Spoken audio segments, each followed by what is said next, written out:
Bonjour à tous, donc moi c'est Baptiste, j'ai rejoint l'équipe Cléo, donc c'est l'ancien projet d'Andreas. Donc en fait Cléo c'est une application pour la sclérose en plaques. Alors on n'est plus du tout sur un sujet déconnade, hein. La sclérose en plaques c'est voilà. Donc du coup Cléo c'est quoi? C'est un compagnon de vie. Donc c'est une application qui vient te dire t'as pris ton traitement, comment tu manges, est-ce que tu as marché, est-ce que tu vis encore, tu as accès à une infirmière. Enfin voilà, donc Cléo c'est dead serious, c'est vraiment du gros business. Et donc du coup nous on va parler de la CI qu'on a sur Cléo, la CI qu'on a construit à la main. Donc disclaimer encore une fois, nous on a fait du web, la CI mobile, ben, on a fait comme on a pu. Donc du coup les prérequis pour une CI, moi je vais y aller cash, il faut de la thune. Globalement, pourquoi il faut de la thune? Parce qu'il faut être capable de builder directement des applications sur de l'iOS, et pour builder de l'iOS et propriétaire, il faut des Mac. Le truc, c'est que des Mac, nous, on n'avait pas, donc on est allé chercher des Mac dans le cloud. Dans le cloud. On est allé chercher des Mac, et ces Macs, on est allé chercher sur Mac Stadium. Donc ces Mac Stadium, ils nous coûtent un rein.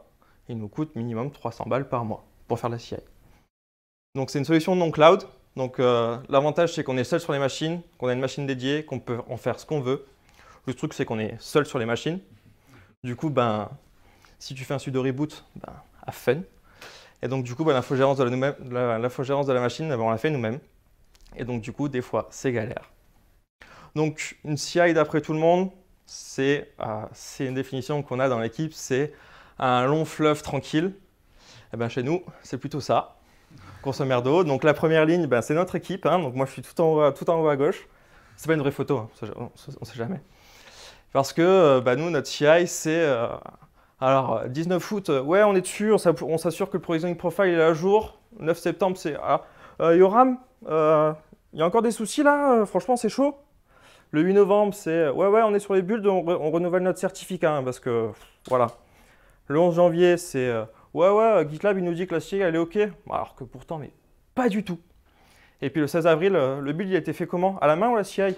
Ouais, à la main en fait. Ouais, à la main en fait. Là tu fais, ouais, à quoi elle sert la CI quoi, enfin. Donc du coup, ce qu'on a fait, c'est que là, quand on a vu tout ça, on s'est dit, ouais, OK, il faut faire quelque chose. Il faut vraiment qu'on essaye d'améliorer notre CI pour améliorer tout le process. Donc du coup, ce qu'on a fait, c'est que nos Mac Stadium là, qui nous coûtent un rein, on est allé leur mettre des runners shell dessus, qui nous permettent d'avoir des runners GitLab. À partir de ça, on a commencé à vouloir jouer nos tests dessus. Les tests, on les fait avec Detox. Le problème, c'est que Detox, ils n'ont pas de logo. Donc du coup, j'ai tapé Detox. En fait, j'ai préparé ma conf, j'ai cherché Detox, je suis tombé sur plein d'articles pour manger sainement et tout. J'ai fait, bon, c'est bien, c'est à peu près... Donc du coup, vu qu'ils n'ont pas de logo, du coup, on va regarder ça jusqu'à la fin du talk. En vrai, Detox, c'est ça. Donc c'est ce qui permet de faire des tests end-to-end dans le device. Donc en fait, ça vient builder le device et ça vient faire tous les tests. Donc là, vous pouvez voir que les tests, ils se dépilent.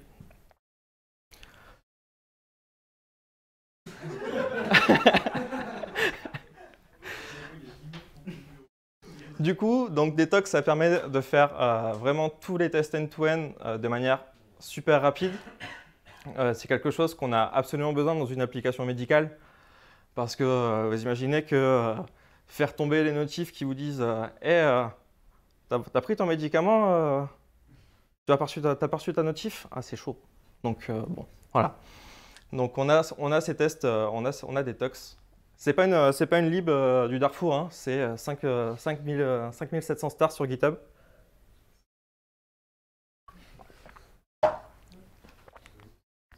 Donc du coup, ça c'est notre Git flow. C'est un Git flow standard où on a notre version. Ça marche quoi? C'est le point rouge? Ouais, c'est trop cool. Donc on a notre version actuelle, notre 1.x. Aujourd'hui on est en 1.7. Quand on fait une feature, on la fork, on fait une PR en UAT. Si c'est bon, on la merge en la version actuelle. Et quand on doit avancer sur une grosse feature qui va arriver plus tard, on a une X plus 1 et on refait le même système. Ça va être super important pour ce que je vais vous montrer après. Donc du coup, Qui dit GitLab CI. Donc ce qu'on a, c'est qu'on va avoir nos tests end-to-end, donc notre build. On a pas mal de tests, donc du coup ce qu'on a fait, c'est que pour améliorer la rapidité des tests, on a divisé les tests en 2 jobs différents.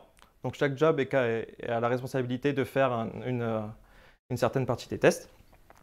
Et ensuite, on a tous les builds manuels que le client vient lancer une fois que les pipelines sont passés.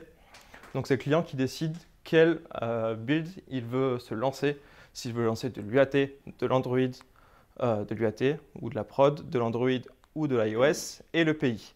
Donc Cléo aujourd'hui c'est 10 apps en prod pour 27 000 malades. Donc du coup, notre CI actuelle elle ressemble à ça.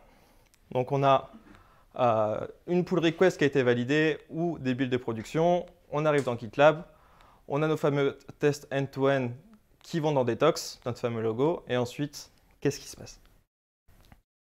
Eh bien, on fait notre phase de build. Donc là, on arrive sur un schéma un petit peu sympatoche où on a un script shell qui est bricolé à la main dans GitLab CI, qui vient faire des gros if dégueulasses. Si c'est Android, alors on va sur Gradle. Si c'est iOS, on va sur Fastlane. Et puis, pour une raison historique que je ne connais pas, le mec qui a fait la CI, il nous a dit ouais, si c'est la prod, on envoie directement sur TestFlight. Sinon, si c'est l'UAT, tiens, voilà ton build et puis tu te débrouilles. Du coup, on se retrouve dans un état un petit peu bizarre où 75% des builds arrivent dans les mains sur la machine. Et il y a 25% des builds qui vont directement sur TestFlight, qui sont directement uploadés comme on ferait un cas d'industrialisation classique. Donc là, les builds, ils passent pas tous par le même outil. On a des builds de prod qui ne vont pas au même endroit. Donc ça veut dire que quand on sort des builds d'Android, le release manager chez le client, il doit se taper le service de distribution, aller chercher tous les builds Android et il doit aller les uploader lui-même sur le Google Play. Donc ça, c'est une tâche qui est identifiée, qu'il faudra qu'on ajoute et qu'on développe. Donc là, maintenant qu'on a notre build, qu'est-ce qu'on fait? Donc en fait, ce qu'on a fait, c'est qu'on a utilisé OkiApp et Slack. Oui, Slack, c'est bien Slack. Donc en fait, on a utilisé OkiApp pour uploader des builds, tout ce qui est notre centre de distribution. Donc on vient uploader toutes nos APK, tous nos IPA, de build et de prod, sauf les iOS prod. On peut accéder aux builds depuis l'interface web et partager les builds à d'autres personnes. Donc en fait, nous, notre client sert d'interface à tous les pays pour leur transmettre leurs builds. Et donc en fait, sur Slack, on a l'intégration d'un webhook qui nous permet de communiquer sur un channel bien particulier l'URL du build qui a été généré de façon à ce que le client puisse la télécharger, installer et tester ses features. Donc du coup, grosso merdo, ça c'est la carte finale de la CI V1. Donc on a vraiment toute la chaîne de notre CI avec la CT. Et là du coup, tout ça pour ça, dans Slack, qu'est-ce qu'on va avoir? Dans Slack, on va avoir juste un message qui te dit « Ouais, gros, tu as sorti pour une 1.7.2, une prod, Android CA. C'est lui le triggerer, à quoi ça sert? On ne sait pas. Et le message de commit, et voici le lien. » Le truc, c'est que le client, à force, Cléo est en prod depuis maintenant 2 ans, et on commence à avoir un certain nombre de versions. Donc là, on en a 151 pour Android CA, on va en avoir 47, 71, 5. AT à l'époque, ça venait de sortir. Du coup, ça, c'est la tronche du client. Donc ça, c'est le client qui se noie, au cas où. Et puis, GitLab, quand on fait une release, il sort potentiellement 20 builds à chaque fois qu'on doit sortir une nouvelle feature. Et donc, du coup, le client, si on regarde bien, là, le client, il ne sait pas dans quel build que contient ce build-là. Du coup, le client, à un moment donné, il nous a dit stop, quoi, c'est pas possible, je peux pas, enfin, moi, je peux pas, je comprends pas. Ok, on a un système de tickets, certes, mais c'est pas possible, on peut pas continuer comme ça. Je sais pas quel ticket est dans quel build, ça marche pas. Donc du coup, là, on s'est vraiment posé et on s'est dit, ok, qu'est-ce qu'on va faire? Du coup, qu'est-ce qu'on a fait? On a fait un changelog automatique et une meilleure distribution. Ce qui est bien, c'est qu'à ce moment-là, eh ben, Microsoft, qui sont tout gentils, tout mignons, ils nous ont dit « Ouais, bah, OkiApp, en fait, on vous le ferme dans 10 jours. Allez, salut !» Et du coup, 10 jours après, ils ont fait « Salut, on l'a fermé. Maintenant, vous faites quoi ?» Donc du coup, avant ça, ils ont ouvert App Center. App Center, c'est une version améliorée de OkiApp qui permet de distribuer tous les APK et tous les IPA de manière améliorée. Pourquoi ils ont fermé OkiApp, je ne sais pas trop. Mais App Center, c'est une OkiApp V2, quoi, grosso modo. Du coup, on a profité de cette migration pour revoir complètement tout le système. Donc du coup, on a réorganisé la distribution des builds sur Slack. Il faut qu'on fasse un changelog qui est généré automatiquement de façon à ce que l'utilisateur puisse comprendre directement quel ticket est dans quel build. Donc du coup, il y a deux actions qui ont été identifiées, la migration et la mise en place d'un système de tag et changelog automatique. Du coup, c'est cette commande-là qui nous a sauvé la vie pour le changelog automatique. Est-ce que quelqu'un est capable de me dire ce que c'est que cette commande Git? Alors cette commande Git, en vrai, elle nous a juste servi à déterminer le timestamp d'un commit de message. Pourquoi on fait ça? Pourquoi on fait ça? Cette slide, elle n'est pas là. Non, si, je sais pourquoi on fait ça, mais...